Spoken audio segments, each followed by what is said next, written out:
Welcome to The Explainer. Today, we're unpacking a massive, incredibly complex, multi-agency criminal investigation unfolding right now in Humboldt County, California. It centers on a well-known facility called Miranda's Rescue. Now, to really get to the bottom of this, we've pulled together insights from an animal welfare legal expert, a law enforcement officer straight from the Humboldt County Sheriff's Office, and our deep dive consultant, Paul Meller from Bay Canine.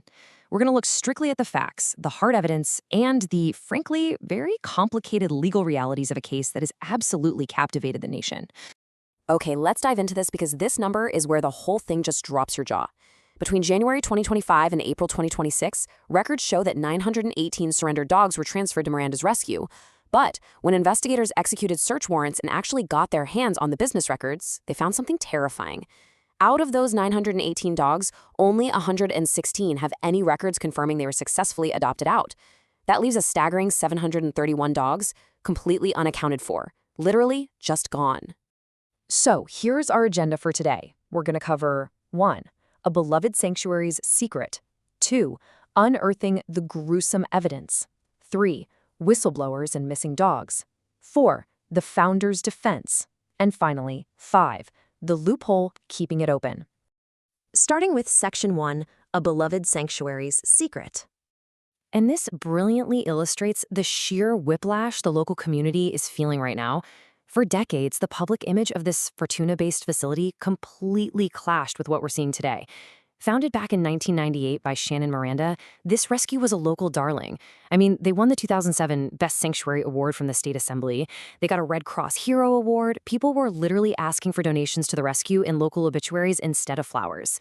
Fast forward to 2026, and that pristine image is entirely shattered by a multi-agency investigation involving the local sheriff's office, the FBI, the USDA, and the DOJ, all looking into serious allegations of felony animal abuse, fraud, and conspiracy. Moving right along to Section 2, Unearthing the Gruesome Evidence. The timeline of how fast this escalated is wild. On April 22, 2026, the Humboldt County Sheriff's Office gets what they call credible information about felony animal abuse. 4 days later, on April 26th, civilians actually take it upon themselves to breach the property and dig up physical evidence. This totally forced law enforcement's hand. Boom, May 1st, the first search warrant is executed, and they seize firearms, ammo, and records. Then, by June 23rd, the sheer volume of missing animals prompted investigators to return with ground-penetrating radar, an excavator, and forensic experts from Cal Poly Humboldt to look for mass graves. Now, our deep dive consultant, Paul Miller from Bay 9, who specializes in this exact kind of forensic microanalysis, stressed just how grim these numbers are. At a press conference, Sheriff William Hansel laid out the hard data. Using that ground-penetrating radar, specialized teams pulled up 117 intact canine remains from 2 distinct dig sites, plus 21 loose skulls and hundreds of bones. And here's the kicker. They x-rayed 70 of those dogs right there on site and found gunshot wounds or bullet fragments. On top of that, investigators found over 600 dog collars piled in a barn on the property, a space they morbidly suspect was a kill zone.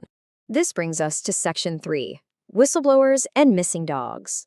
So how did this whole physical investigation actually kick off? It was 2 local animal welfare advocates, Jennifer Raymond and Jenna Moore. Step 1.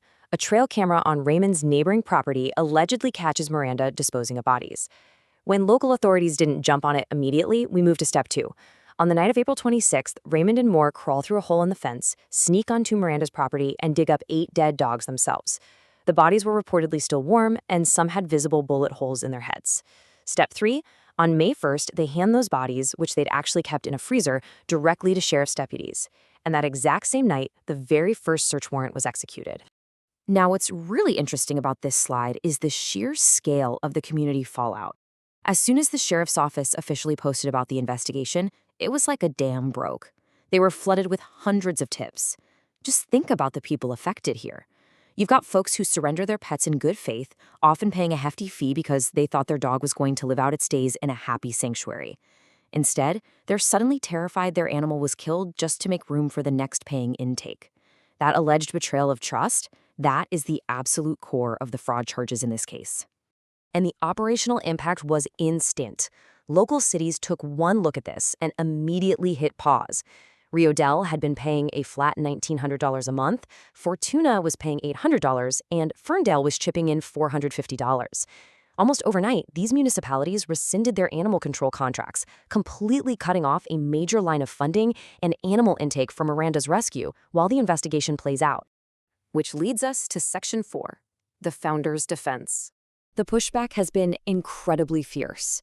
A Sacramento-based nonprofit called Fix Our Shelters fired off a massive cease and desist letter to Humboldt County officials.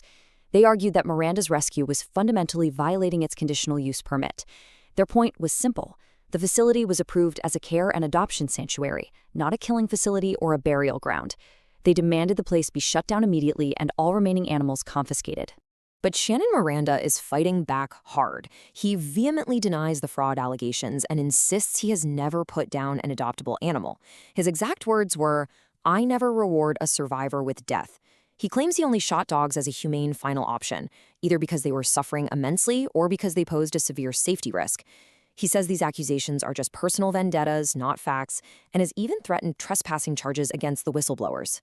And, as our animal welfare legal expert pointed out, it is absolutely crucial to understand that under California law, shooting an animal as a humane final option is actually not strictly illegal for a private rescue.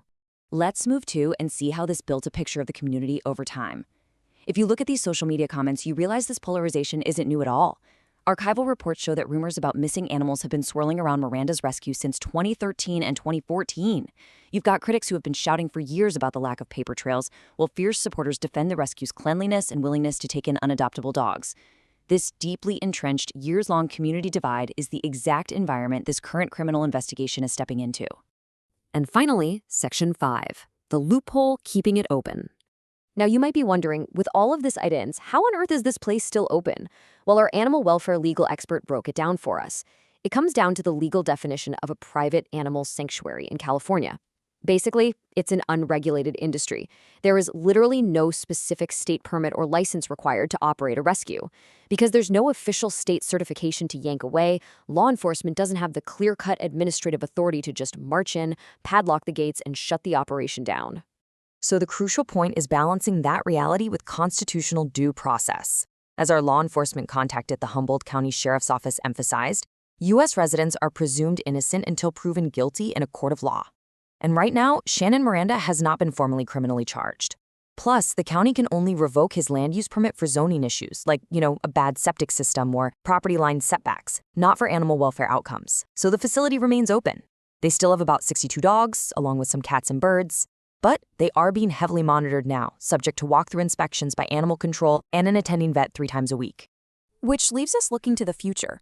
As investigators continue trying to track down the paper trail for those 731 missing dogs, Sheriff Hansel is publicly calling for the law to change. Proposed state bills, like Assembly Bill 631, would finally force shelters and rescues to report basic info, like where an animal came from and what its final outcome actually was. So, what do you think? Will this gruesome, heartbreaking discovery in Humboldt County be the catalyst that finally forces real transparency and oversight onto California's totally unregulated rescue industry? It's a massive question, and one lawmakers are going to be wrestling with for sure. Thanks so much for joining us for this explainer.